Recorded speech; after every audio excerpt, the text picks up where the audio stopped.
आपण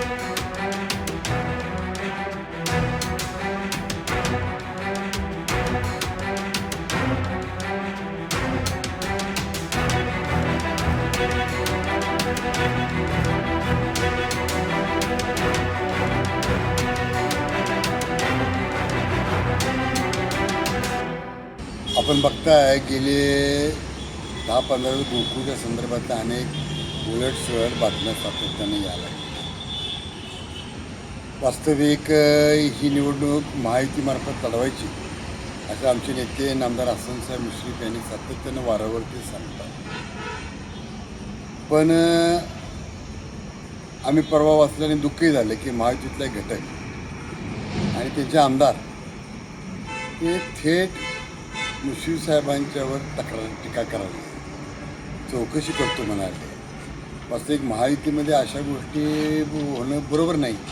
आणि राष्ट्रवादी काँग्रेसनं एक भाऊ म्हणून महायुतीमध्ये राजधर्म स्वीकारलेला आहे. आपल्याला माहीत असेल महापालिकेमध्ये आमच्या सीट कमी आल्या कोल्हापूर महापालिकेत, तर आम्ही भाजप आणि मित्रपक्षांच्या सगळ्या गोष्टींना पाठिंबा दिला. जिल्हा परिषदेमध्ये आम्ही मोठ्या नंबरचे 1 नंबर आलो.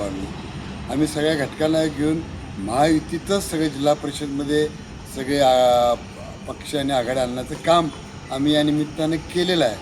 आणि अशावेळी गोकुळबद्दल बेछूट आरोप करणं आणि बँकेबद्दल काही ते बोलले आहेत. वस्तू बँकेमध्ये महायुती आणि घटक सगळे आम्ही एकत्र आहोत आणि त्यामुळे हे थोडंसं दुःखद घटना आहे आणि आम्हालाही पसंत पण नाही. आणि म्हणून आम्ही जी काल भूमिका घेतली ते आम्ही वाचायला लागलो आणि आम्हाला कळले असं की राष्ट्रवादी काँग्रेसला वगळून पॅनल करा.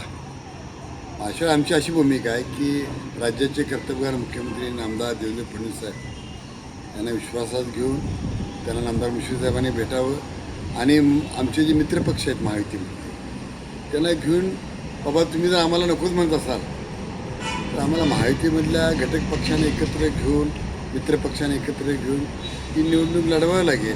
आणि ती भूमिका आम्ही या निमित्तानं मांडलेली आहे. त्यामध्ये चुकीचं काय, भाऊ म्हणून राजधर्म स्वीकारण्याचं काम मुश्रीफ साहेबांनी केलेलं आहे.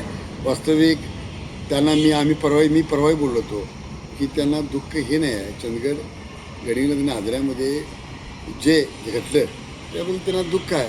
कारण राष्ट्रवादी काँग्रेस पक्ष म्हणून त्यांची जी भूमिका धोरण होतं अजित मान्य कैलासाचं अजितांच्या समोर दोन्ही राष्ट्रवादी काँग्रेस एकत्र लढण्याची भूमिका घेतली आम्हाला लढावं लागलेलं आहे आणि त्यामध्ये आम्हाला विजय मिळालेला आहे. असं असताना त्याचं कारण काढून काहीतरी बेछूट आरोप करणं, बेधडक आणि थेट बेछूट आरोप करतात, ते कोणते पुरावे देत नाही आणि अशावेळी ह्या गोष्टी क्लेशदायक आहेत.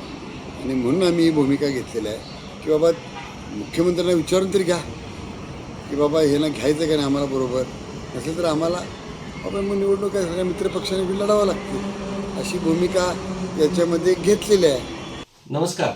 कोल्हापूर जिल्हा सहकारी दूध उत्पादक संघाच्या अर्थात गोकुळच्या निवडणुकीच्या संदर्भात राष्ट्रवादी काँग्रेस आणि मित्रपक्षांनी संयुक्त पॅनेल करावं आणि त्याची परवानगी नामदार हसन मुश्रीफ साहेबांनी मुख्यमंत्र्यांकडून घ्यावी अशा पद्धतीची मागणी गोकुळचे संचालक आदरणीय युवराज बापू पाटील आणि KDCC बँकेचे संचालक आदरणीय भैयाजी माने यांनी कालच केलेली आहे. त्याच्या वर्तमानपत्रामध्ये बातम्या प्रकाशित झालेल्या आहेत.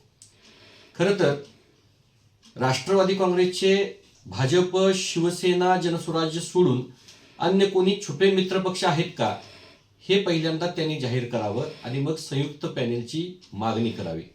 खरं तर गेल्या काही दिवसापासून या निवडणुकीच्या संदर्भात भारतीय जनता पार्टी आणि राष्ट्रवादीच्या अन्य पदाधिकाऱ्यांच्यामध्ये काही बेबनाव निर्माण झाल्याचं आपल्याला वृत्तपत्रातून ऐकायला मिळतं. हा बेबनाव कमी करण्याच्या दृष्टीनं महाराष्ट्राचे उच्च आणि तंत्र शिक्षण मंत्री नामदार चंद्रकांत दादा पाटील हे भारतीय जनता पार्टीच्या वरिष्ठ नेतृत्वाशी किंवा इथल्या स्थानिक नेतृत्वाशी चर्चा करून हे बेबनाव दूर करण्याचा प्रयत्न करत आहेत.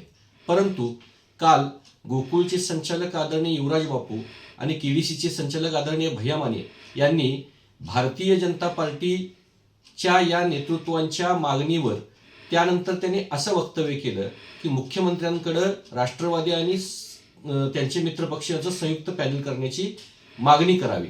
खरं तर मला हा प्रश्न आहे की ही मागणी ते कशासाठी करत आहेत? कारण राष्ट्रवादी काँग्रेस पार्टीचे मित्रपक्ष हे शिवसेना, भाजप, जनसुराज्य वगळून अन्य कुणी आहेत का या प्रश्नाचं उत्तर खरं तर त्यांनी द्यायला हवं.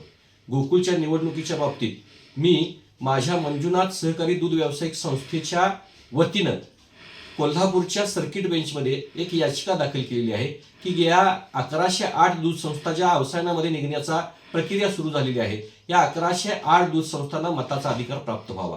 या 1108 दूध संस्था ज्यावेळी मतामध्ये येतील त्याचवेळी निश्चित खऱ्या अर्थानं या सभासदांना न्याय मिळेल.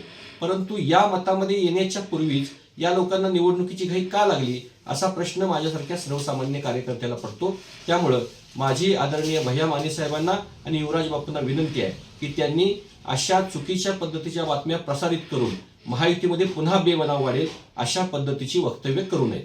धन्यवाद. महायुतीच्या एकूणच म्हणजे गोकुळच्या निवडणुकीमध्ये महायुतीनं एकत्रित लढलं पाहिजे अशा पद्धतीचा आग्रह आम्हा सगळ्यांचा आहे आणि त्या पद्धतीचंच काम सुरू आहे.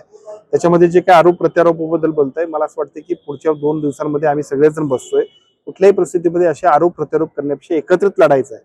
केवळ याच निवडणुकीत नव्हे तर यापूर्वीच्या सगळ्या निवडणुका आम्ही एकत्रित लढलोय आणि पुढे सुद्धा आम्हाला एकत्रित राहायचं आहे राज्याच्या, केंद्राच्या आणि जिल्ह्याच्या राजकारणामध्ये. त्यामुळे या सगळ्या गोष्टींबद्दल आम्ही दुरुस्ती करू.